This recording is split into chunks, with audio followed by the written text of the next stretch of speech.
بسم اللہ الرحمن الرحیم۔ السلام علیکم۔ میں کلی کلی منڈلانے والا پرندہ تھا۔ روپے پیسے کی بہت زیادہ زیادتی تھی، اور دوسرا میری پرورش میں میری ماں سے زیادہ میرے باپ کا ہاتھ تھا۔ تو خوش مزاجی اور زندگی کی رنگینی سے لطف اندوز ہونے کی عادت مجھے اپنے باپ سے ملی تھی۔ میں ایک بگڑا ہوا بچہ تھا، اور پھر ماں باپ کا ایک ہی تو جیسے مجھے کسی بھی کام سے روکنا میرا باپ گناہ سمجھتا تھا، بے شک وہ کام جتنا مرضی غلط ہی کیوں نہ ہو۔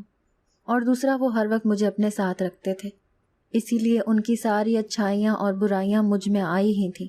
لیکن شاید میرے اندر برائیوں کی تعداد بڑھ گئی تھی، جس پر میرا باپ اپنی مونچھوں کو تاؤ دیتا بہت غرور کرتا تھا۔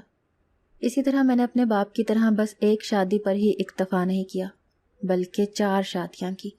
لیکن یہ 4 شادیاں میں نے شوق سے نہیں کی تھیں، بلکہ میرے اندر اپنے خاندان کی رسم کو برقرار رکھنے کی کوشش تھی، اور وہ تھی کہ ایک بیٹے کو پیدا کرنے کی کوشش، جو کہ پوری ہو کر نہیں دے رہی تھی۔ اسی لیے میں ایک کے بعد ایک شادی کرتا چلا گیا، لیکن 4 بیویوں سے مجھے ہر بار بیٹی ہی ملی، جس سے میرے اندر بیٹیوں سے نفرت بہت بڑھ گئی۔ ایک بیٹے کی خواہش اتنی منہ زور ہو گئی کہ میں نے اپنے غصے میں انہیں گھر سے نکال دیا۔ میں اتنا ظالم اور ایک بے غیرت باپ تھا جسے اپنی بیٹیوں کی عزت کی بھی کوئی پرواہ نہیں تھی۔ وقت گزرتا گیا، میرے بیٹے کی خوشی پوری نہیں ہو سکی، جسے دیکھتے میرے ایک ملازم نے مجھے ایک کوٹھے پر جانے کا مشورہ دیا، ساتھ ہی بتایا کہ وہاں کی طوائفیں پیسے لے کر بیٹے پیدا کر دیتی ہیں۔ میں یہ سنتے بہت خوش ہوا اور کوٹھے پر جا پہنچا، اور بے صبری سے کمرے میں بیٹھا طوائف کا انتظار کرنے لگا۔ لیکن میرا انتظار جیسے ہی ختم ہوا، مجھے لگا جیسے میں اپنے گاؤں کے بہت بڑے سردار کا اکلوتا بیٹا تھا۔ میرے بابا ہمارے گاؤں کے ارد گرد جتنے بھی اور گاؤں تھے سب کے سردار تھے، اور یہاں کوئی بھی میرے بابا سے زیادہ پیسے والا نہیں تھا۔ میرا باپ بھی اکلوتا تھا، اسی وجہ سے ہمارے کوئی زیادہ نزدیکی رشتہ دار نہیں تھے۔ میرا باپ ایک سردار تھا، تو اس کی کچھ اچھی اور بری خصلتیں دونوں موجود تھیں۔ میرا باپ ایک اچھی ڈیل ڈول جسامت کے مالک تھے، ہر جگہ ان کا روب اور دبدبہ تھا۔ وہ یہاں ایک طرف اپنی عقل مندی اور دور اندیشی سے اتنے گاؤں کی سربراہی سنبھالے ہوئے تھے، وہیں وہ اپنے آپ کو زندگی کی رنگینیوں سے دور نہیں رکھے ہوئے تھے، بلکہ کبھی کبھی ہماری بڑی سی حویلی میں اور کبھی ڈیرے پر شراب اور شباب کی محفلیں سجتی، اور بابا اپنے دوستوں کے ساتھ خوب لطف اندوز ہوتے۔ میرا باپ بھی روایتی سردار کی طرح ایک سخت طبیعت اور غسیل شخصیت کا مالک تھا۔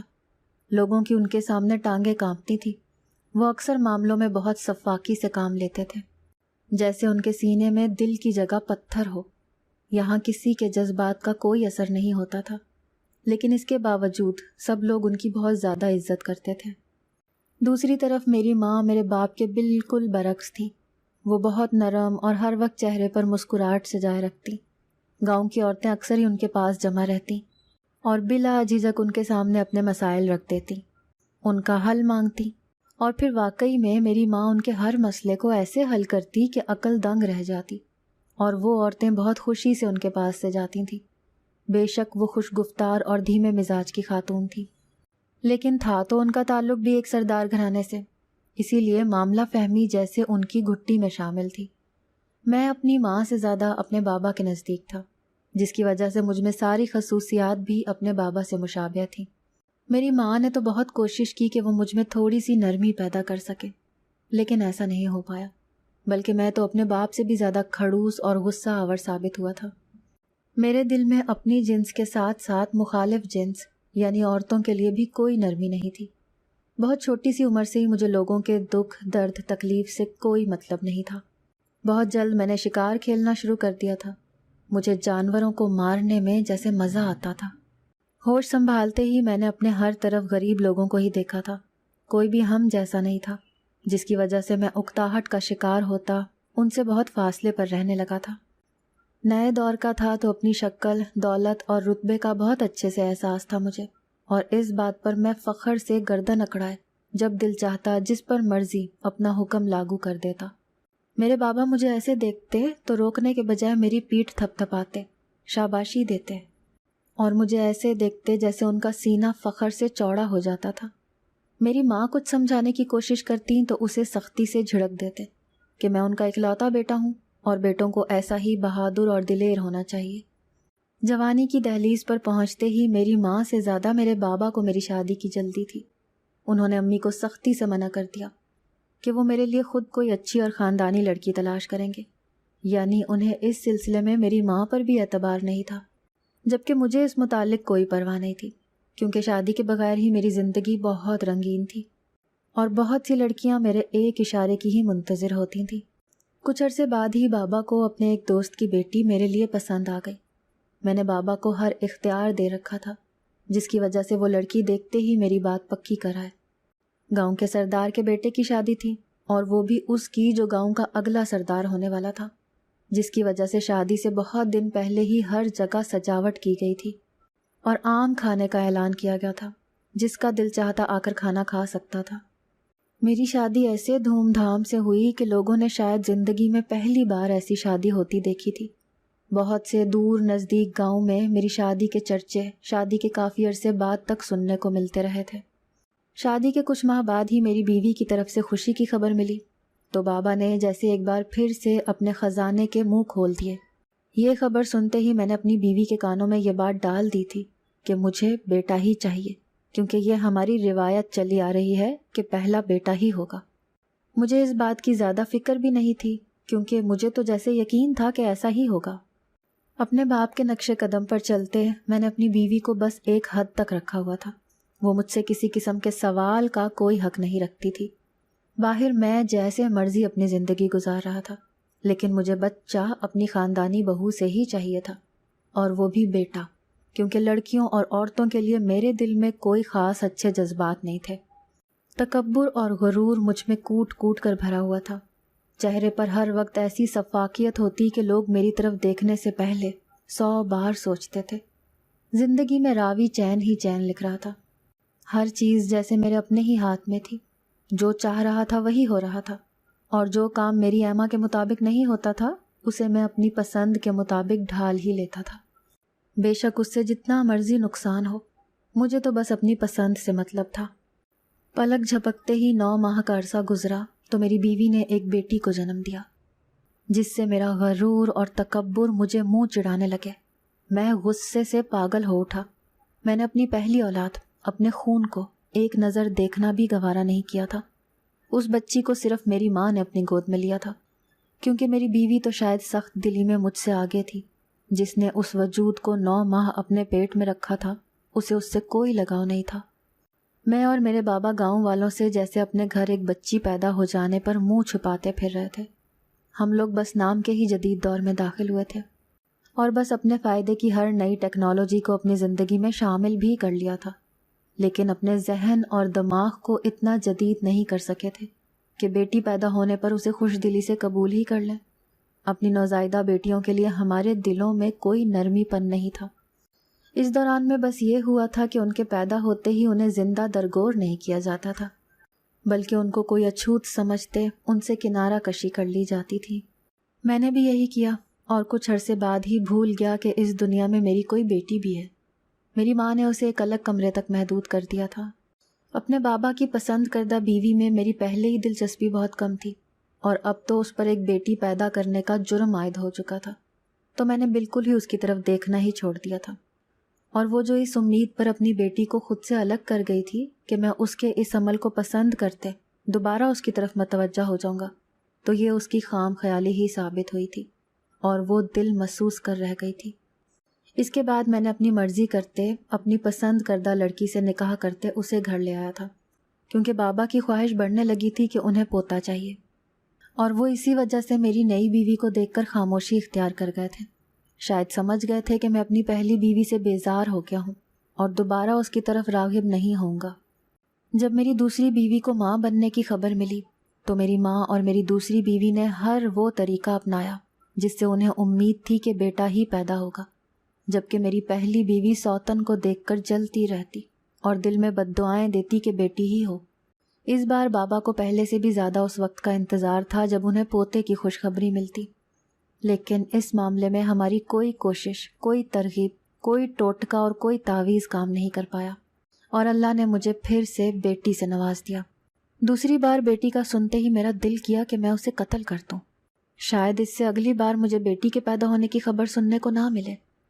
میں نے اس خبر کے بعد کئی دن گھر کا رخ ہی نہیں کیا اور خود کو شراب کے نشے میں گم کیے رکھا۔ اب تو مجھ پر جیسے ضد سی سوار ہونے لگی تھی اور میرے اندر بیٹے کی خواہش زور پکڑنے لگی تھی۔ میرا بس نہیں چلتا تھا کہ میں کسی بھی طریقے سے ایک بیٹے کا باپ بن جاؤں۔ مجھے بابا الگ مجھے پوتے اور بیٹے کے لیے اکساتے رہتے تھے، جس کی وجہ سے میرا دماغ بھی اس بات سے آگے کچھ سوچنے کا قائل ہی نہیں ہوتا تھا۔ پتہ نہیں میری قسمت میں کیا لکھا تھا، مجھے کچھ سمجھ نہیں آتا تھا۔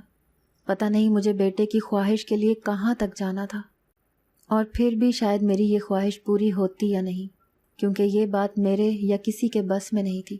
لیکن میں یہ بات سمجھنے سے قاصر تھا۔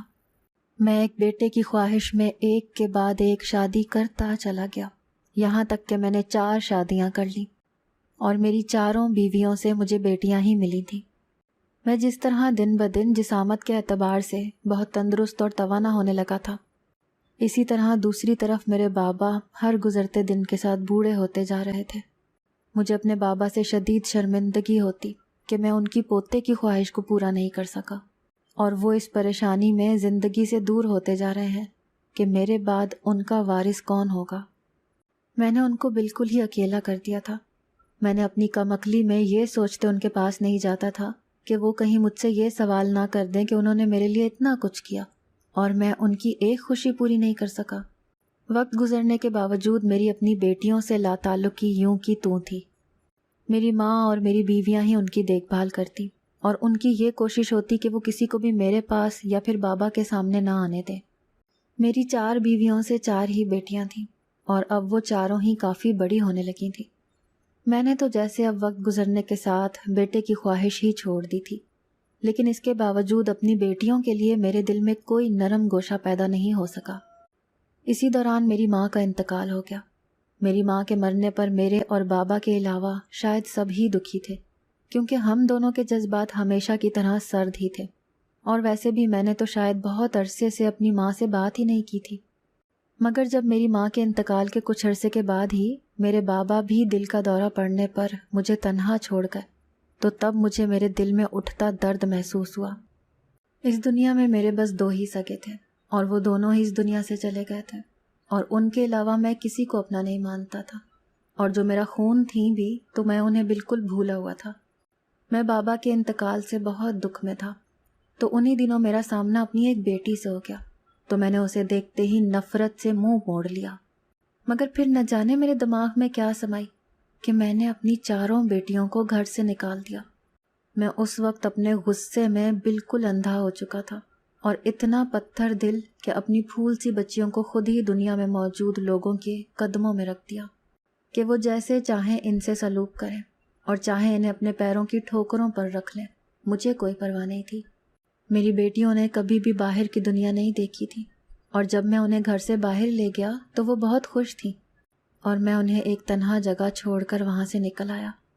مجھے لگا تھا کہ پہلی بیٹی کی منحوسیت کی وجہ سے بعد میں بھی بیٹیاں ہی پیدا ہوئی ہیں، اور پھر 4 نے تو جیسے میری زندگی کو اندھیر ہی کر دیا تھا، جس سے پہلے میری ماں اور پھر میرا باپ بھی اس دنیا سے چلا گیا۔ میں نے اپنی بیٹیوں کو ان کی ماؤں کی غفلت میں گھر سے نکالا تھا، اسی لیے جب انہیں ان کے گھر سے گمشدگی کا پتہ چلا تو وہ سب میرے پاس بھاگی آئیں تاکہ میں کچھ کر سکوں اور اپنی بیٹیوں کو گھر لے آؤں۔ انہیں لگا تھا کہ میری بیٹیاں ملازموں کی لاپرواہی کی وجہ سے گھر سے نکل گئی ہیں، اور پھر راستہ بھولنے پر گھر نہیں آئیں۔ میں اس وقت شفقیت سے انہیں روتے ہوئے دیکھ رہا تھا، جس سے مجھے جیسے دلی راحت مل رہی تھی کہ مجھے اپنی 4 بیٹیوں کے ساتھ ساتھ ان پر بھی کم غصہ نہیں تھا، کیونکہ وہ 4 انہی کی بدولت اس دنیا میں آئی تھیں، جس کے بعد میں نے پھر کبھی ان کو دیکھنا گوارا نہیں کیا تھا۔ یعنی میرے ظلم کی کوئی حد نہیں تھی۔ میں تو پہلے ہی بہت شفاق تھا، لیکن پھر تو جیسے ایک بیٹے کی خواہش نے مجھے شفاقیت کی ہر حد پار کروا دی تھی۔ وہ روتی دھوتی اپنا اپنا رونا رو کر میرے سامنے سے چلی گئی تھیں۔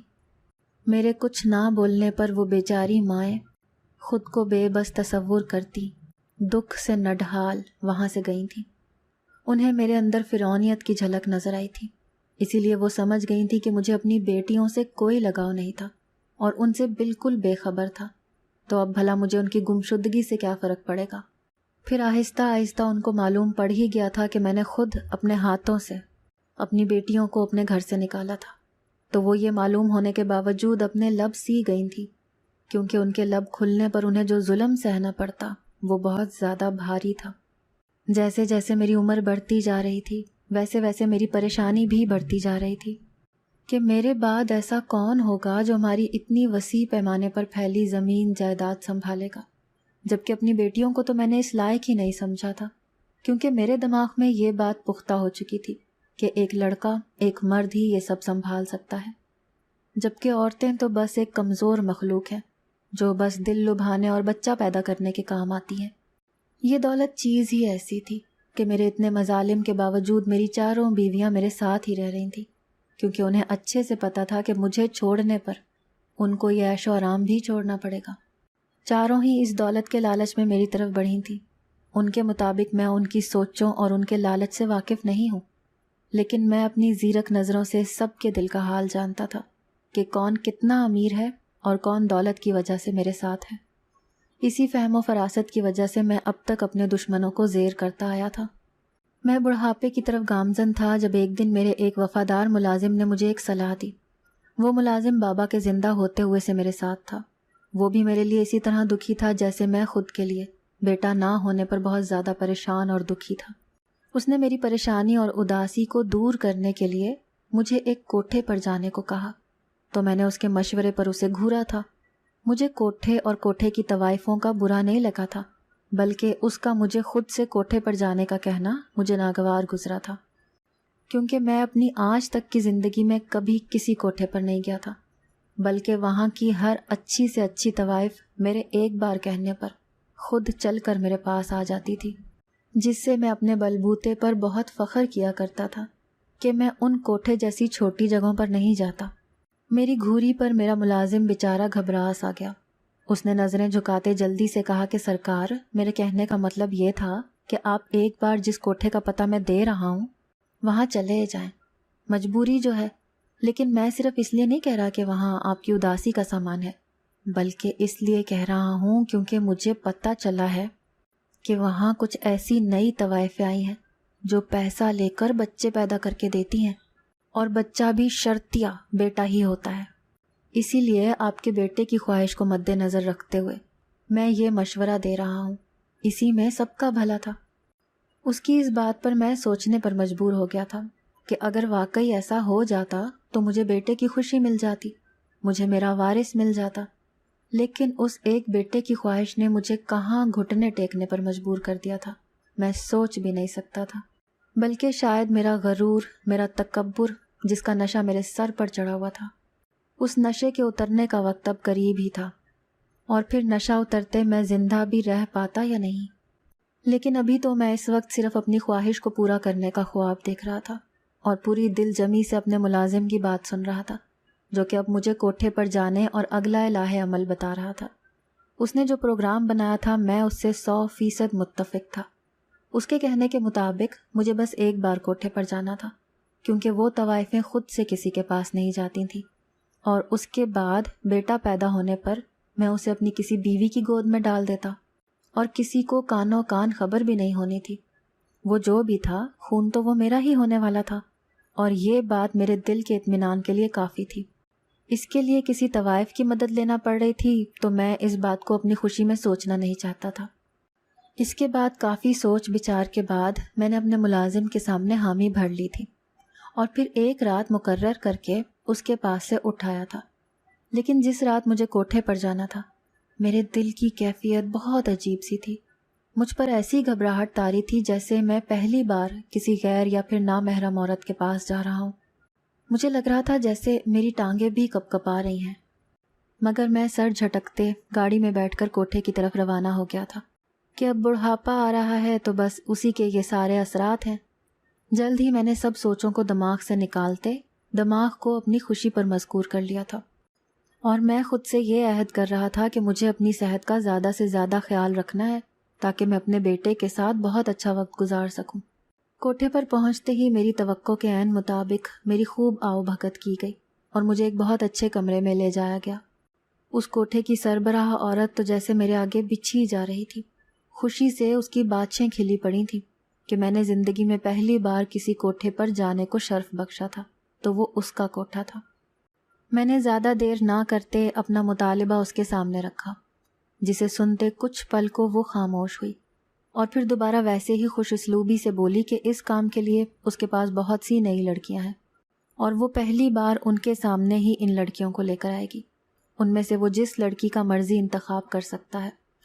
اس نے کہا کہ وہ سب لڑکیاں ہی ایک سے بڑھ کر ایک ہیں، تو ان کے لیے مجھے بھاری رقم ادا کرنی پڑے گی۔ میں نے جلدی سے اس کے منہ مانگی رقم ادا کر دی اور لڑکیوں کو جلد بلانے کا کہا۔ میں نے اسے کہا بھی کہ وہ کسی بھی بس ایک لڑکی کو بھیج دے، کیونکہ مجھے تو بس اپنے کام سے مطلب تھا، لیکن وہ اپنی آنکھیں مٹکاتے کمرے سے چلی گئی اور میں انتظار میں بیٹھ گیا۔ دل کا گھبرانا تھا کہ بڑھتا ہی جا رہا تھا۔ تھوڑی دیر بعد کمرے سے باہر بہت سی لڑکیوں کے ہنسنے اور ان کے پیروں میں بندھے گھنگروؤں کی آوازیں آنے لگیں۔ میری نظر دروازے پر ٹک گئی تھی۔ 3-4 لڑکیاں ایک ساتھ کمرے میں داخل ہوئیں اور وہ چاروں گھونگھٹ میں تھی۔ میں نے ان کے گھونگھٹ کو بیزاری اور کوفت سے دیکھا، جو مردوں کے دل للچانے کے جیسے ہر ہنر سے واقف تھی۔ میرے کچھ کہنے سے پہلے ہی انہوں نے ایک ساتھ اپنے چہروں پر سے اپنے ریشمی دوپٹے ہٹائے اور ان کے ہٹتے ہی جیسے میری آنکھیں پھٹی کی پھٹی رہ گئیں۔ وہ چاروں لڑکیاں کسی بھی قسم کے میک اپ اور زیور سے پاک چہرہ لیے کھڑی تھیں، لیکن میرا آنکھوں کا پھٹنا صرف ان کا صاف ستھرا چہرہ دیکھ کر نہیں تھا، بلکہ ان کے چہروں سے نظر آتی مشابہت تھا، اور وہ مشابہت جیسے میرا دل رکنے کا سبب بن رہی تھی۔ میرا ایک ہاتھ بے ساختہ اپنے دل کے مقام پر پڑا تھا۔ یہاں پر جو درد پہلے کافی دیر سے ہلکا ہلکا محسوس ہو رہا تھا، اب جیسے بڑھنے لگا تھا۔ وہ چاروں لڑکیاں کوئی اور نہیں بلکہ میری گھر سے نکالی ہوئی اپنی بیٹیاں تھیں، جو اب میرے سامنے طوائف کی شکل میں موجود تھیں۔ جی سردار صاحب، بتائیے کون سی لڑکی چاہیے؟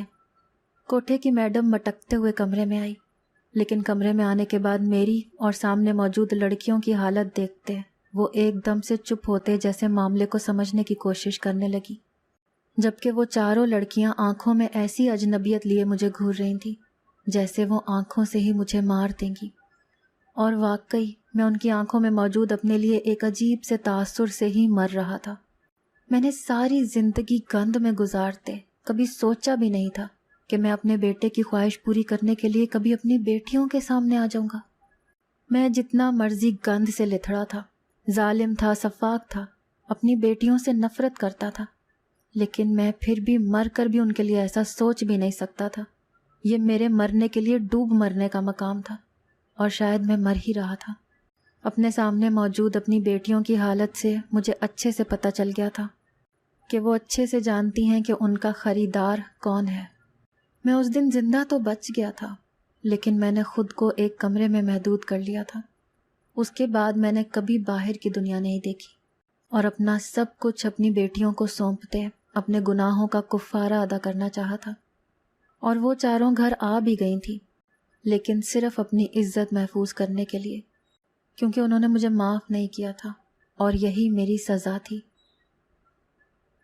اگر آپ کو آج کی ہماری کہانی پسند آئی ہے تو اسے لائک کیجیے اور اپنے پیاروں کے ساتھ شیئر کیجیے، اور ہاں، اگر ابھی تک آپ نے ہمارا چینل سبسکرائب نہیں کیا تو ضرور کیجیے۔ ملتے ہیں کل ایک نئی اور دلچسپ کہانی کے ساتھ، تب تک کے لیے اللہ حافظ۔